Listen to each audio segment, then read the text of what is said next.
Okay, Joel Wendt here.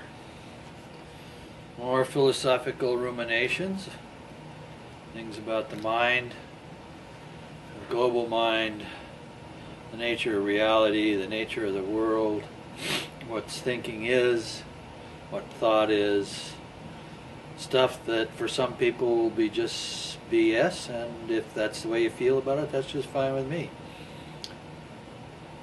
I get lots of comments on my videos where people laugh at me. That's okay, I don't mind being laughed at.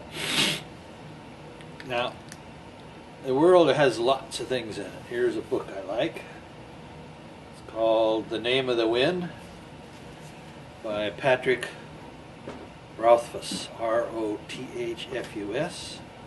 I'm reading it, I think, for the fourth time. I like it very much.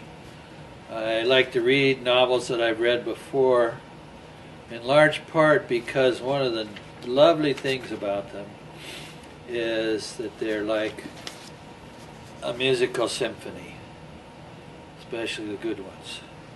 What does that mean? Well, it means that if you like certain kinds of art, such as a symphony, you generally don't just listen to it once. And for me, that's true with novels and movies and television. And so I go back and I experience them again because they fit my own aesthetic. Anyway, one of the things that we're going to talk about, or have been starting to talk about, is the global mind. And the global mind consists of the totality of the wisdom that is spread throughout the globe through various kinds of media relations and social media and stuff. So for example, I'll speak about this. It'll go out on YouTube. Someone will maybe do something else with it. Maybe they'll say, hey, that was really interesting what that idiot Wentz said, and they'll put it on their Facebook, and 50 other people will find out about it, and I don't care if it's no longer attributed to me at all. You know, the ideas get out there, they float around, people talk about them. Anyway, I'm going to read something from this book on page 123 of this large paperback, published by DAW Books, D-A-W Books. I don't know if you'd always find it in different copies, but it's really something interesting. It's something very wise. I don't know where he got it from, whether it came out of his own mind or he borrowed it from someplace else. Anyway, this is Ruddy Road. In chapter 18, Roads to Safe Places. Perhaps the greatest faculty our minds possess is the ability to cope with pain. Classic thinking teaches us of the 4 doors of the mind, which everyone moves through according to their need. First is the door of sleep. Sleep offers us a retreat from the world and all its pain. Sleep marks passing time, giving us distance from the things that have hurt us. When a person is wounded, they will often fall unconscious. Similarly, someone who hears traumatic news will often swoon or faint. This is the mind's way of protecting itself from pain by stepping through the first door. Second is the door of forgetting. Some wounds are too deep to heal, or too deep to heal quickly. In addition, many memories are simply painful, and there is no healing to be done. The saying, time heals all wounds, is false. Time heals most wounds. The rest are hidden behind this door. Third is the door of madness. There are times when the mind is dealt such a blow it hides itself in insanity. While this may not seem beneficial, it is. There are times when reality is nothing but pain, and to escape that pain the mind must leave reality behind. Last is the door of death, the final resort. Nothing can hurt us after we are dead, or so we have been told. All right. Now, The second time I read that, I stopped and thought about it, and I realized that each of those aspects of the mind really was dual in its nature. While sleeping may be a door to escape from pain, it also has a corresponding opposite, being awake. While forgetting may be a door to escape from pain, it also has an opposite characteristic, which is memory. We can forget, we can remember. We can sleep, we can be awake. We can go mad, or we can be sane. We can die, we can be alive. So really there are 8 conditions: sleeping and waking, forgetting and remembering, madness and sanity, and life and death. Now, I don't just say that because I want to impress you with something. What I want to encourage you to do, is think about it. Use this capacity you have of mind and think about it. Think about your own life. Think about your life in relationship to these characteristics, which number among those characteristics I talked about last time, which are universal characteristics. Everybody has these characteristics. We can sleep, we can be awake, etc., etc., etc. Now when you think about these things, you can also think about them in the sense of, adding some light here, you can also think about them in the sense of the particular aspects.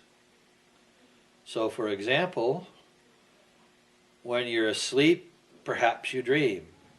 Your dreams will be your dreams. When you're awake, it will be your life. When you forget, it'll be the things you want to forget. When you remember, it will be the things you want to remember. When you are mad, you'll be mad in your own particular way. When you are sane, you will be sane in your own particular way. When you are dead, you will be dead in your own particular way. And when you are alive, you will be alive in your own particular way. So these are really good examples of general characteristics shared by all spirits, by all people with minds, and also then the individual aspects. I guess I need to keep my glasses on because I made some notes since my earlier videos, and I'm going to just go through the notes. I haven't organized them. We're going to be, shall we say, more or less spontaneous. Okay. The notes say, talk about Shakespeare's statement that all the world's a stage. All right, that's a good one. Well, let's consider it. Everybody lives where they live. They have the life they have. If they have access to media, they know about North Korea, for example. This is April 13th, 2013, and the people in North Korea are jumping up and down and doing a very strange dance. They want our attention, and they're creating a lot of consternation of various kinds, none of which is really healthy for anybody, but that's life. Now, in my writing, I talk about that as the stage setting. And the stage setting is very complicated. Part of the stage setting is the existence of the paradigms of natural science. Part of the stage setting is the existence of a particular religion. So if you're a Muslim and you live in Southeast Asia someplace, you have the religion that you have. You have the language that you have. All of these things are part of the stage setting. Into that stage setting is embedded your own particular individual drama. which we will call your biography. Now you can, at some point in your life, recall your biography. If you're 15, you'll recall certain things. If you're 35, other things. If you're 75, other things. So memory gives you access to your biography, and your mind, in its capacity as a possibility of a certain kind of thinking we call reflection, can reflect on that biography. And that's basically how we get wisdom. We get wisdom by reflecting on our biography. We may get inspired by something that we read, whether it's in the Quran or the Bible or the Vedas or the Heart Sutra or whatever it is that's connected to us in a way that we have consider as spiritual or religious, and maybe it's in a book by Freud, or maybe it's in quantum physics and its ideas about different timelines and all of that stuff.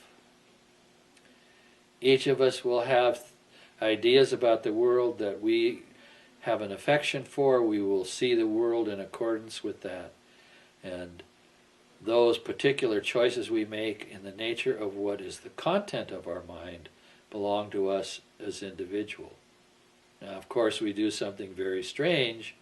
We go through the world and we say to the world, everybody should be like me. Everybody should think like me. I'm smart, I'm wise, why don't people think like me? Can't tell you. Anyway, there we go. Sleep, awake, forgetting, remembering, madness, sanity, life and death, universal characteristics, individual characteristics, the stage setting being the context in which our individual drama, our individual play takes place. Simple things. If we pay attention to them, they are also very, very profound aspects of existence. They are not accidents. I'm going to pause and start anew.